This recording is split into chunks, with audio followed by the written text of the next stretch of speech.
إن الحمد لله نحمده ونستعينه ونستغفره ونعوذ بالله من شرور أنفسنا ومن سيئات أعمالنا من يهده الله فلا مضل له ومن يضلله فلا هادي له وأشهد أن لا إله إلا الله وحده لا شريك له وأشهد أن محمدًا عبده ورسوله الذي أرسله بالحق بشيرا ونذيرا وداعيا إلى الله بإذنه وسراجا منيرا أما بعد فأعوذ بالله من الشيطان الرجيم ولوطا إذ قال لقومه أتأتون الفاحشة ما سبقكم بها من أحد من العالمين إنكم لتأتون الرجال شهوة من دون النساء بل أنتم قوم مسرفون। প্রশংসা জ্ঞাপন করছি আল্লাহ সুবহানাহু ওয়া তাআলা, যিনি আমাদেরকে পবিত্র জুমার দিনে তাকে রাজি ও খুশি করার লক্ষ্যে মসজিদে খুতবার শুরুতে আসার তৌফিক দান করেছেন। তার জন্য লাখো কোটি শুকরিয়া জ্ঞাপন করছি আলহামদুলিল্লাহ। দরুদ ও সালাম বর্ষিত হোক মানবতার মুক্তির দূত সর্বশেষ নবী শ্রেষ্ঠ নবী মুহাম্মদ সাল্লাল্লাহু আলাইহি ওয়াসাল্লামের প্রতি আল্লাহুম্মা সাল্লি আলাইহি আল্লাহুম্মা বারিক আলাইহি।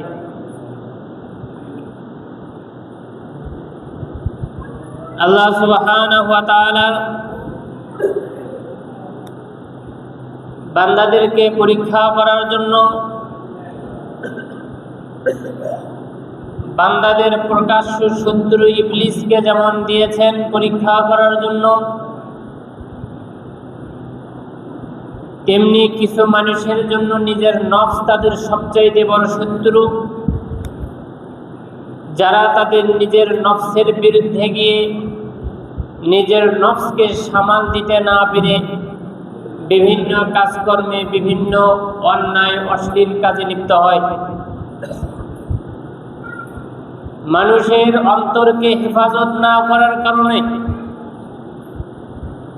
মানুষের অন্তর মরে যাওয়ার কারণে, কথাটা এই জন্যই বলছি,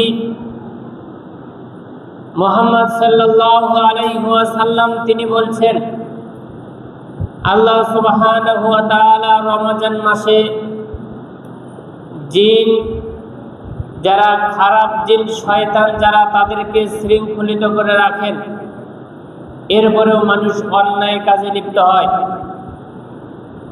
এছাড়াও দেখা যায় যেই জায়গাতে আজান হয়, রাসূলুল্লাহ সাল্লাল্লাহু আলাইহি ওয়াসাল্লামের বাণী আজান হলে সেই জায়গা থেকে শয়তান পালিয়ে যায়।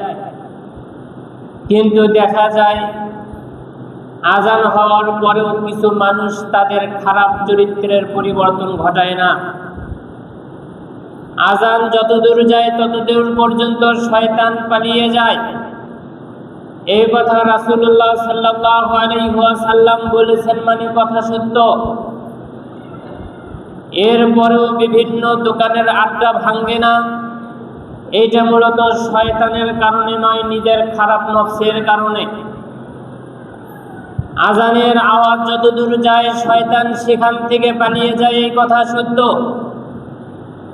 কিন্তু মানুষ তার খারাপ চরিত্র থেকে ফিরে আসতে পারে না, কেননা তার নফসটাই খারাপ, সে পরিবর্তন হতে চায় না।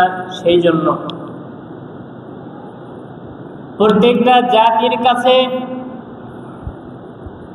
প্রত্যেকটা কওমের কাছে আল্লাহ সুবহানাহু ওয়া তাআলা নবী, রাসূল, পয়গম্বর পাঠাইছেন। সেই জাতির যে ভুল ভ্রান্তিগুলো ছিল, সেই ভুল ভ্রান্তি থেকে তাদেরকে মুক্ত করার জন্য যেই জাতি শিরকের মধ্যে পতিত হয়েছিল, সেই জাতির কাছে এমন রাসূলকে পাঠাইছেন যেই রাসূল তাদের কাছে আসার পরে তাদেরকে সেই শিরক থেকেই বিরত থাকতে বলেছেন। যেই জাতি মূর্তি পূজা করত, আল্লাহর সাথে অংশীদার সাব্যস্ত করত, সেই জাতির কাছে রাসূলকে পাঠিয়ে তাদেরকে সেখান থেকেই বিরত থাকতে বলেছেন। অনুরূপভাবে আমরা চিনি লূত আলাইহিস সালাতু ওয়াস সালাম। যেই লূত আলাইহিস সালাতু ওয়াস সালামের কর্মের কথা, সেই জাতির কর্মের কথা আমাদের সকলেরই জানা। যদি ইদ্রিস নবীর কথা বলা হয়, তার কওমরা কেমন ছিল সকলেই জানে না। যদি ইয়াহইয়া নবীর কথা বলা হয়, তার কওমদের খারাপ অভ্যাস কি ছিল এইটা আমাদের জানা নাই। যদি বলা হয় জাকারিয়া নবীর কওমদের অবস্থা কি ছিল, তাদের পাপ কাজ কি ছিল, এইটা আমাদের জানা সব সময় থাকে না, জানতে হয়। কিন্তু লূত আলাইহিস সালাতু ওয়াস সালামের কওমের মধ্যে থেকে কি খারাপ অভ্যাস ছিল এইটা আমাদের সকলেরই জানা। কি সেইটা সূরা আরাফের ৮০ এবং ৮১ নম্বর আয়াতে আল্লাহ বলছেন, ওয়ালুতান ইয ক্বালা লিকওমিহি, আল্লাহ যখন লূতকে পাঠাইলেন, লূত যখন বলছেন তার কওমকে, আতাতুনাল ফাহিশা, তোমরা এমন ফাহিশা কাজ করতেছ, তোমরা এমন অন্যায় কাজ করতেছ, মা সাবাকাকুম বিহা মিন আহাদিম মিনাল আলামিন, বিশ্বের মধ্যে এইরকম পাপ কাজ আর কোনো জাতি করে নাই। আতাতুনাল ফাহিশা, তোমরা এমন ফাহিশা কাজ করতেছ, তোমরা এমন অন্যায় কাজ করতেছ, মা সাবাকাকুম বিহা মিন আহাদিম মিনাল আলামিন, জগৎ সমূহের মধ্যে কোন জগতের কোন সম্প্রদায়ের মানুষ এমন অন্যায় কাজ করে নাই। ইন্নাকুম লাতাতুনার রিজাল, তোমরা পুরুষের কাছে আসো, শাহওয়াতাম মিন দুনিন নিসা, মহিলাদেরকে বাদ দিয়ে তোমাদের চাহিদা পূরণ করার জন্য, তোমাদের মনোবাসনা কাম বাসনা পূরণ করার জন্য, তোমাদের জৈবিক চাহিদা পূরণ করার জন্য তোমরা মহিলাকে বাদ দিয়ে তোমরা পুরুষের কাছে আসো। এই অন্যায় কাজ, এই সীমালঙ্ঘন, এই অশ্লীলতা পূর্বের কোনো জাতি করে নাই, তোমরা এমনটা করো। বাল আনতুম কওমুম মুসরিফুন, এই অপরাধের কারণে তোমরা এতটাই জালেম, তোমরা এতটাই নাফরমান। নাফরমান শব্দ আল্লাহ তাআলা না বলে তিনি বলছেন মুসরিফুন, যার উপরে আর সীমা লঙ্ঘন হয় না। তোমরা এতটা সীমা লঙ্ঘনকারী হয়ে গেছো, তোমরা এতটা সীমা লঙ্ঘনকারী জাতিতে পরিণত হয়ে গেছো। লূত আলাইহিস সালাতু ওয়াস সালাম তার কওমদের কাছে এই কথা বলছেন। সবচাইতে নিক্কারজনক কাজ, সবচাইতে অশ্লীলতার কাজ হচ্ছে এমন, আল্লাহ সুবহানাহু ওয়া তাআলা নারী এবং পুরুষের যৌবনের চাহিদা পূরণ করার জন্য নারী এবং পুরুষের তিনি একত্রে থাকার ব্যবস্থা করে দিয়েছেন, যার নাম বিবাহ। এই বিবাহের মাধ্যমে তারা একে অপরের সাথে থাকবে। এই বিবাহকে কেন্দ্র করে তাদের একজন আরেকজনের চাহিদা পূরণ করতে পারে লক্ষ্য করে রাসূলুল্লাহ সাল্লাল্লাহু আলাইহি ওয়াসাল্লাম মহিলাদেরকে বলছে, শোনো, যদি কোনো মহিলা তার কোনো পুরুষকে, তার কোনো স্বামীকে যদি রাতের বেলায় তার পাশে থাকতে যদি অস্বীকার করে, কোনো স্বামী যদি কোনো স্ত্রীকে তার বিছানায় ডাকে, সেই মহিলা যদি তার স্ত্রী যদি তার স্বামীর কাছে যেতে অস্বীকার করে, কোনো আবেগ চলবে না। দুনিয়ার সম্পদ নিয়ে মারামারি করার পর সম্পর্ক আলাদা করে থাকবেন, এর নাম স্বামী বউ নয়। খাবারের মধ্যে তরকারি নষ্ট হয়ে গেছে, তরকারি খারাপ, এইটাকে কেন্দ্র করে ঝগড়াঝাটি করে দুইজন আলাদা হয়ে থাকবেন, এর নাম স্বামী স্ত্রী নয়। স্বামী ভালো শাড়ি নিয়ে আসতে পারেনি, স্বামী ভালো মার্কেট করে দিতে পারেনি, আপনি স্ত্রী হয়ে স্বামীর কাছ থেকে আলাদা হয়ে থাকবেন, এর নাম স্বামী স্ত্রী নয়। স্ত্রী আপনার মন মতো খাবার রান্না করতে পারে নাই, এই জন্য আপনি আপনার স্ত্রীর সাথে ভালোভাবে কথা বলছেন না, আলাদা হয়ে থাকতেছেন, এর নাম স্বামী স্ত্রী নয়।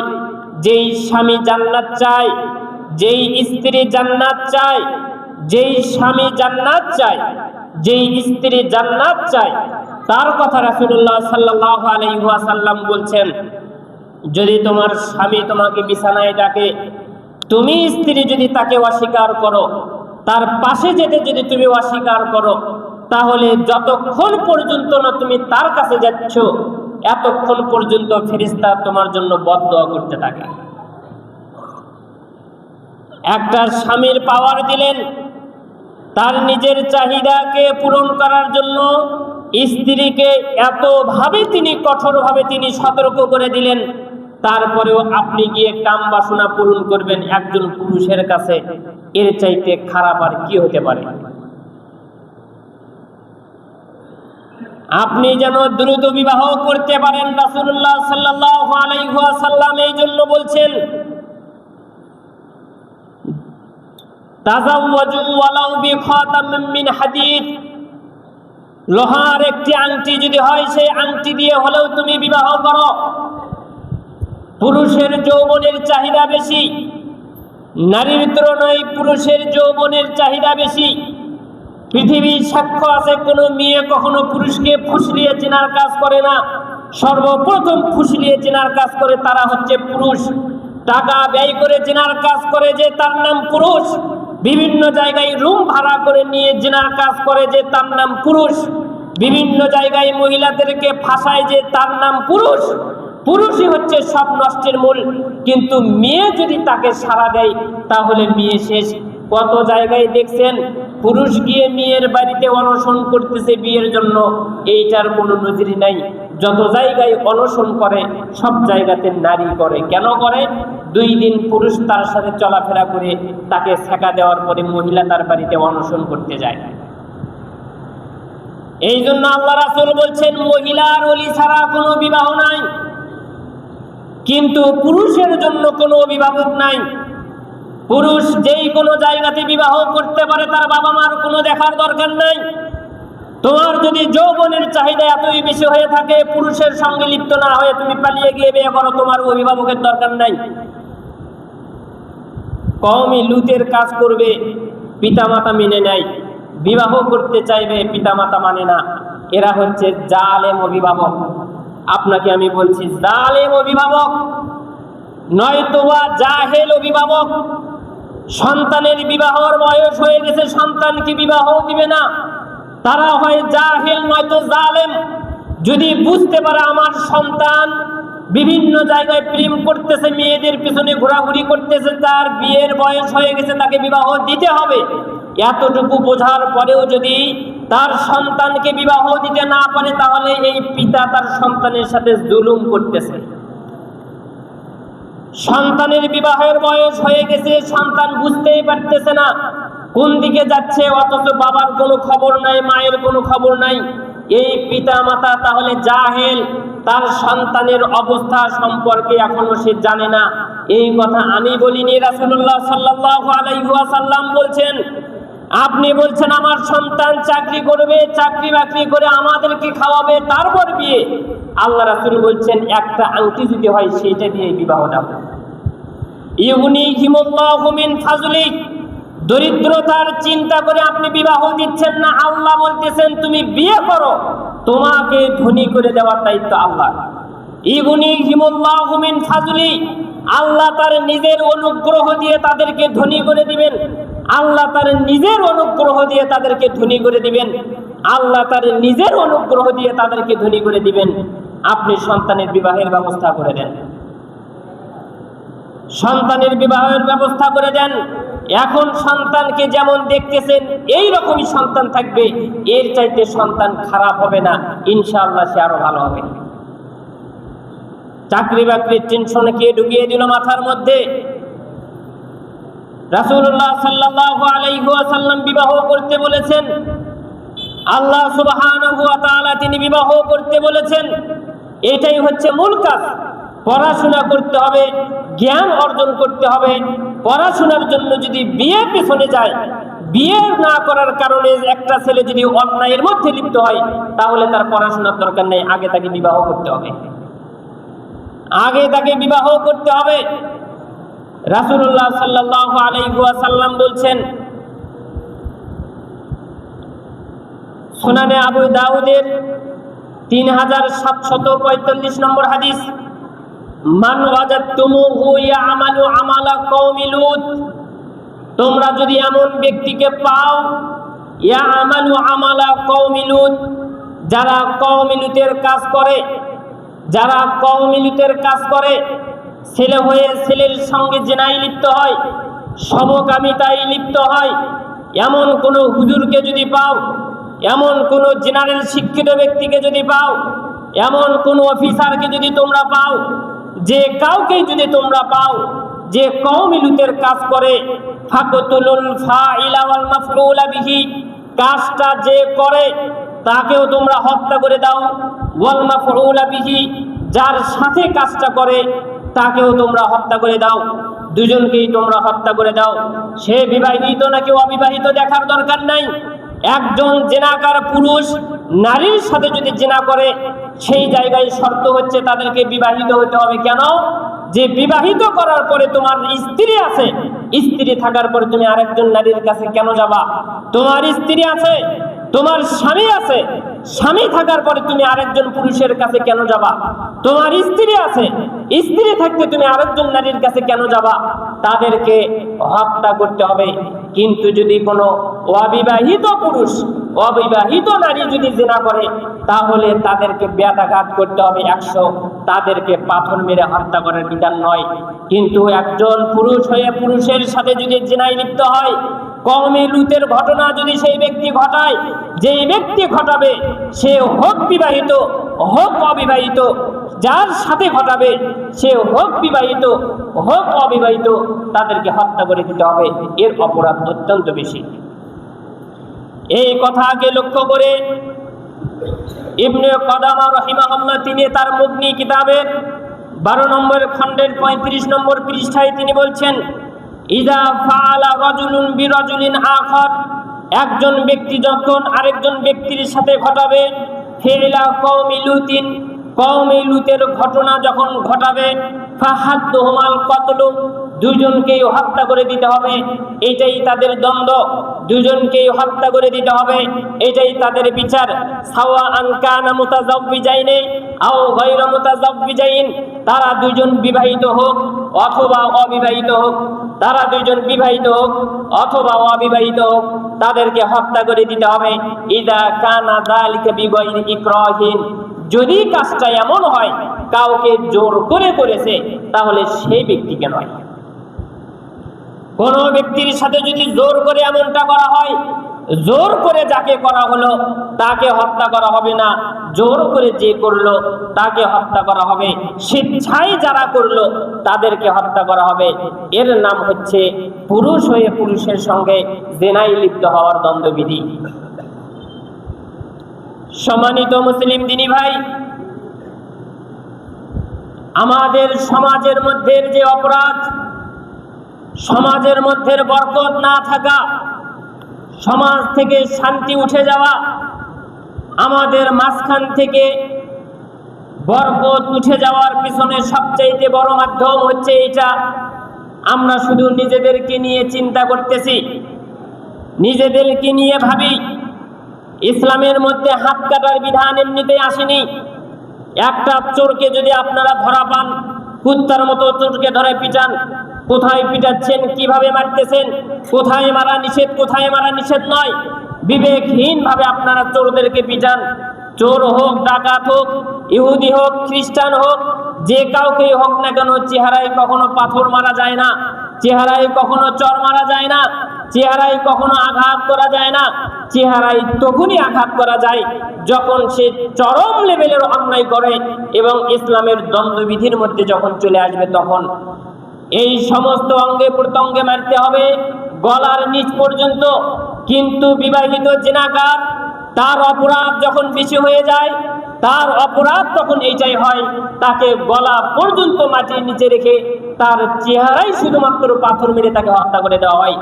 যখন আল্লাহর বিধান কায়েম হবে, যখন পাপ কাজ একেবারেই বেশি করবে, সেই সময় শুধুমাত্র তার চেহারায় আঘাত করা যায়, এছাড়া অন্য কোনো সময় তার চেহারায় আঘাত করা যায় না।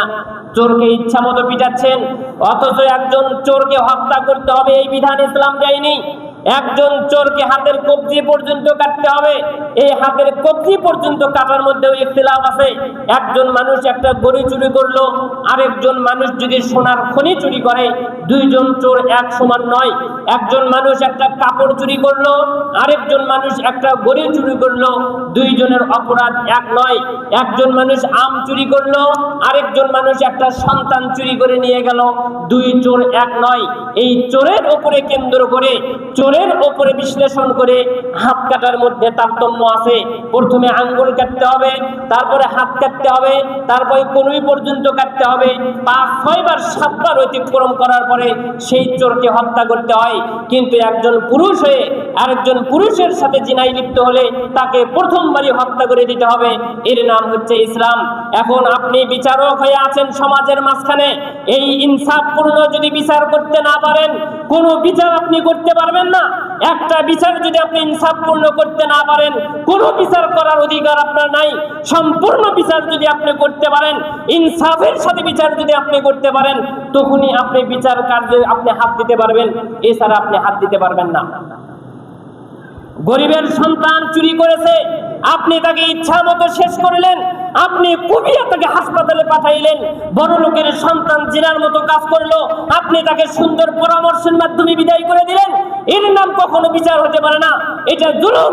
বড় লোকের সাথে মিতালি করা, ছোট লোকদের সাথে এটা জুলুম করা, গরিবদের সাথে জুলুম করা, বড় লোকদের সাথে মিতালি করা, যেটা ইসলাম হারাম করেছেন।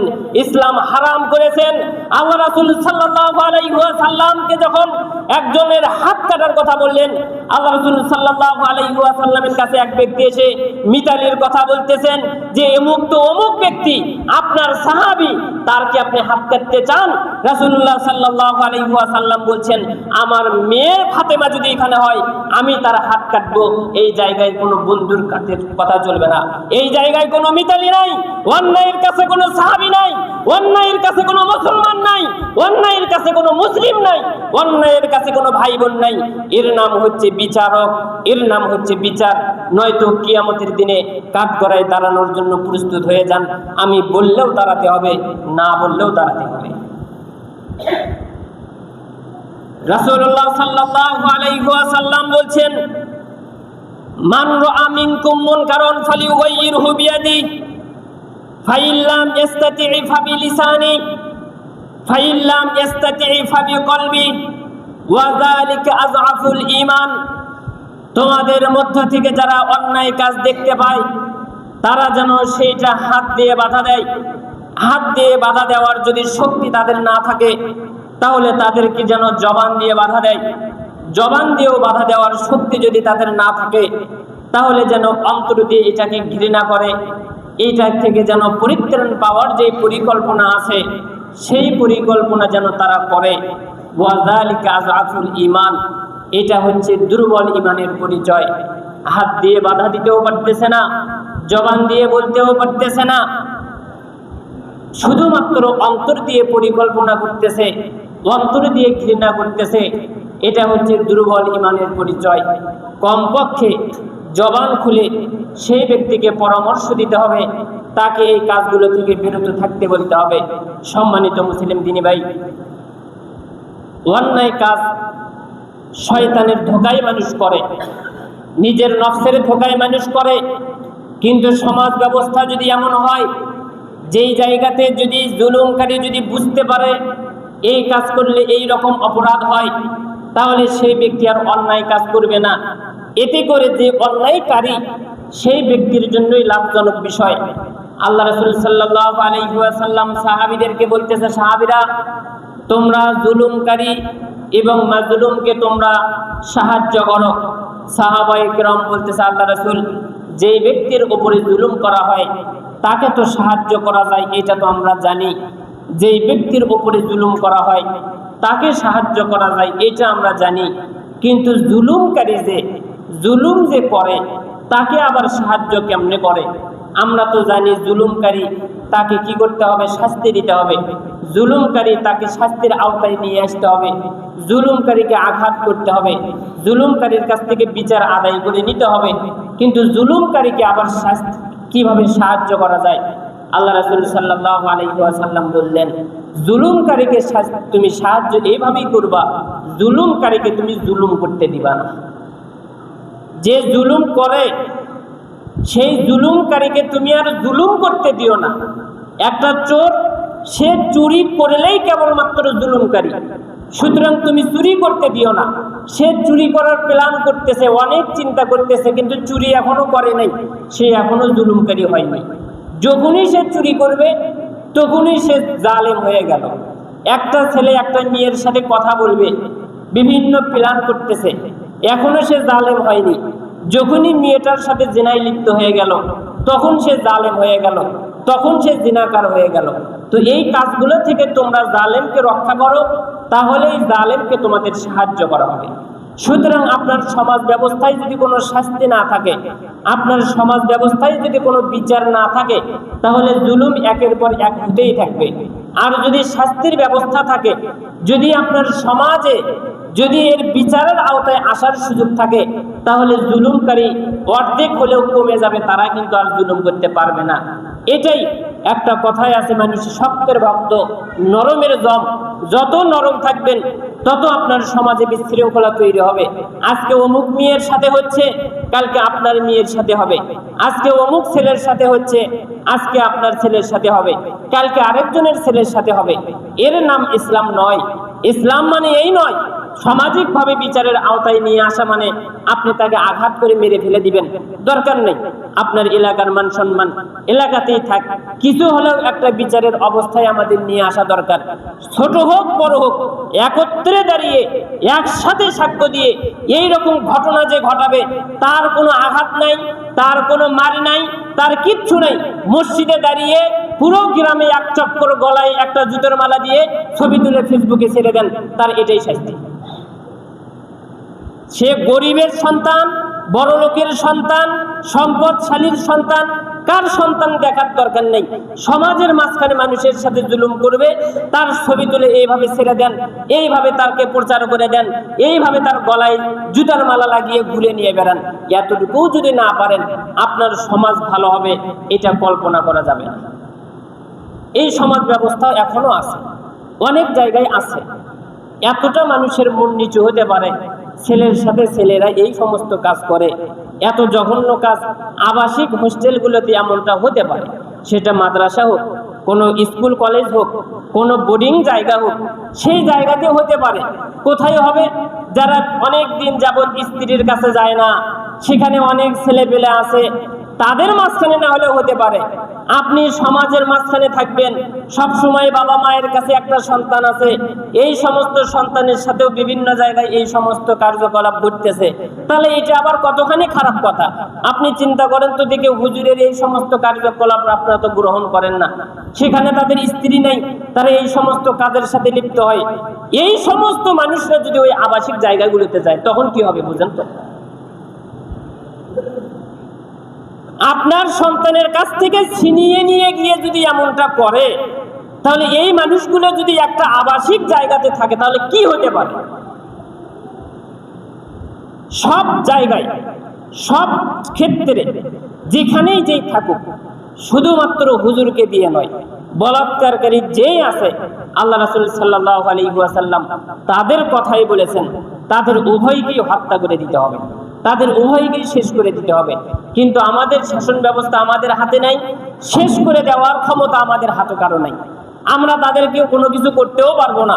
কিন্তু সমাজ ঠিক রাখার জন্যে, সমাজের মধ্যে অশ্লীলতা ছড়ানোর জন্য এগুলোর একটা পদক্ষেপ আপনাদেরকে গ্রহণ করতে হবে, নচেত আমার বক্তব্য দিয়ে আপনাদের কোনো ফায়দা হবে না।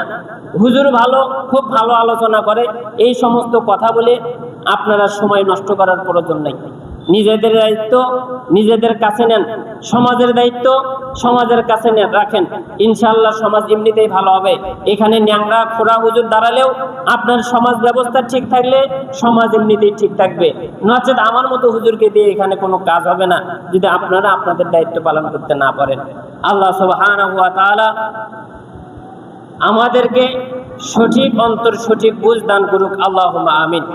আল্লাহ সুবহানাহু ওয়া তাআলা সূরা শুআরা এর 88 এবং 89 আয়াতের মধ্যে বলছেন, ইয়াউমা লা ইয়ানফাউ মালুন ওয়ালা বানুন, সেই দিন কোনো মাল, সেই দিন কোনো টাকা পয়সা, সেই দিন কোনো সন্তান কোনো উপকারে আসবে না। সেই দিন উপকারে আসবে ইল্লা মান আতাল্লাহা বিকলবিন সালিম, যারা তাদের নিরাপদ একটা অন্তর নিয়ে আল্লাহর কাছে আসবে তারাই সেই দিন উপকৃত হবে। সেই দিন তাদের মাল, তাদের টাকা পয়সা, তাদের সন্তান তাদের কোনো ফায়দা দিতে পারবে না। তাদেরকে সেই দিন তাদের নিরাপদ অন্তর, স্বচ্ছ অন্তরটাই তাদেরকে ফায়দা দিবে, যে স্বচ্ছ অন্তর নিয়ে যে আল্লাহ তাআলার সাথে সাক্ষাৎ করে। সুতরাং মানুষের মধ্যে ভুল হবে, ভুল থেকে ফেরত আসা এটা হচ্ছে মুমিনের কাজ। ভুল হবে, ভুল থেকে তওবা করা এটা হচ্ছে মুমিনের কাজ। ভুল হবে, ভুল থেকে তওবা করা, অনুতপ্ত হওয়া, নিজেকে অপমানিত মনে করা, লাঞ্ছিত হওয়া আল্লাহ সুবহানাহু ওয়া তাআলার কাছে, এটাই হচ্ছে মুমিনের কাজ। সুতরাং আমরা আল্লাহ সুবহানাহু ওয়া তাআলার কাছে ইস্তেগফার পাঠ করি, আল্লাহ সুবহানাহু ওয়া তাআলা এই সমস্ত অন্যায় থেকে আমাদেরকে যেন হেফাজত করেন, আল্লাহুম্মা আমিন। আল্লাহ তুমি আমাদেরকে নিরাপদ অন্তর দান করো, আল্লাহুম্মা আমিন। আল্লাহ আমাদের মানুষদেরকে তুমি বুঝ দান করো, এমন অন্যায় কাজ, অশ্লীলতার কাজ আল্লাহ আগামীতে যেন আমাদের সমাজে আর না ঘটে। এমন সুস্থ অন্তর, এমন নিরাপদ অন্তর আল্লাহ তুমি আমাদেরকে দান করো, আল্লাহুম্মা আমিন। আল্লাহ তুমি আমাদেরকে তোমার দ্বীনের জন্য কবুল করে নাও, আমিন। ওয়া আখিরি দাওয়ানা আলহামদুলিল্লাহি রাব্বিল আলামিন।